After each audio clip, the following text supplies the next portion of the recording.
asalaamaaleykum ñoo ngi am mbégte tey nekk fii Tivaouane si kër xalif général des Tidiane pour ziare kilifa diine yu nekk Tidiane yu nekk fii ci Tivaouane yëpp mu nekk mbégte si ñun ndax ñun saa yu ñëwee fii rek muy Tivaouane dañ fi ñëw ak mbégte dañ fi ñëw ndax dañ fi yàgg ñëw société bi ba mu tuddee Tigo da doon ñëw fii di seet si kilifa diine yi di liggéey ak ñoom léegi ñu tudd Free ñu gën a nag def loo xam ne dañ yokk suñ loxo lañ koy wooyee parce que ñun suñ liggéey mooy réseau bi ñu yokk ko renforcer ko parce que nag ñoo ngi jublu si guddi gu am solo muy guddi yonent bi sallallahu alayhi wa sallam ñun nag suñu réseau ñu jël ko renforcer ko am nañ fii presque plus de 20 sites yoo xam ne muy ay antennes yoo xam ne dafa ànd ak 4G plus maanaam internet bu gën a gaaw ba pare nag rax si doole ñu yokk ay sites yu bees pour xam ne ñëpp ñoo xam ne dañuy ñëw si guddi gu tedd gi ñu mun a am connexion mun a am réseau boo xam ne dañ si mun a woote loolu nag muy loo xam ne suñ obligation la maanaam nguur gi moo ñu jox benn délégation de service public comme nu ñu joxe ndox joxe électricité waaye ñun nag yemuñu rek ñu jox ñu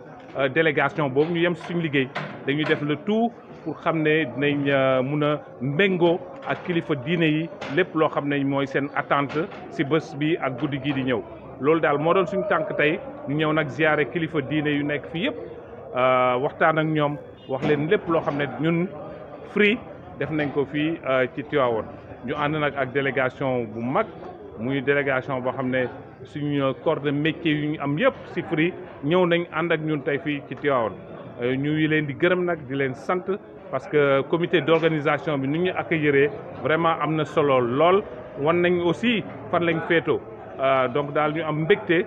di waajal guddi gu sell te def nañ matuwaay yoo xam ne mën na sëkk boo xam ne dañ mun a accueillir presque 1 million de personnes bu ñu ñëwoon tey réseau Free fii ci Tivaouane dina leen mun a accueillir loolu daal moo doon suñu tànk tey ñuy ñaanal xalifa bi di ñaanal sëriñ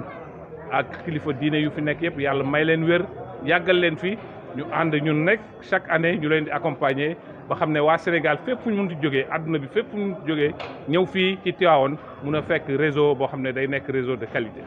ndax mën nañu xaar ci pèlerin yi nga xam ñoom ñoo fi ñëw ñu am réseau boo xam ne bu doy la doon ak ci nga xam mooy wàllu connexion. xam nga at bu nekk rek ñun dañuy yokk suñu loxo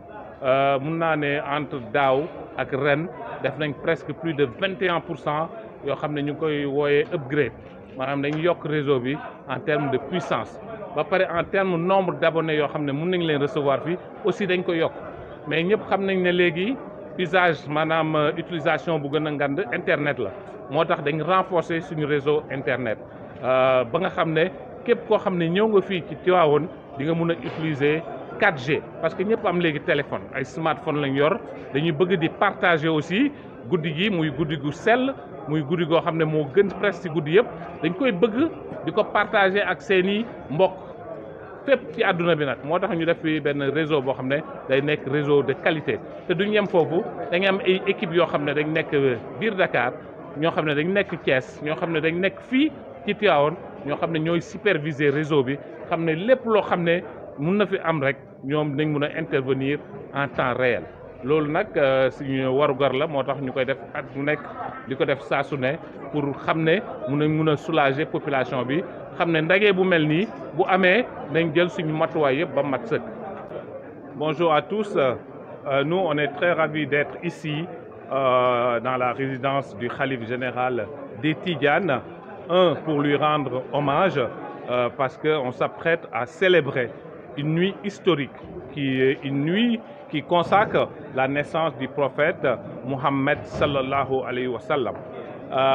C'est un événement qui est célébré dans le monde entier, mais Tivaouane a sa particularité parce que beaucoup de personnes vont converger dans cette ville sainte. Et pour faire face à cet événement,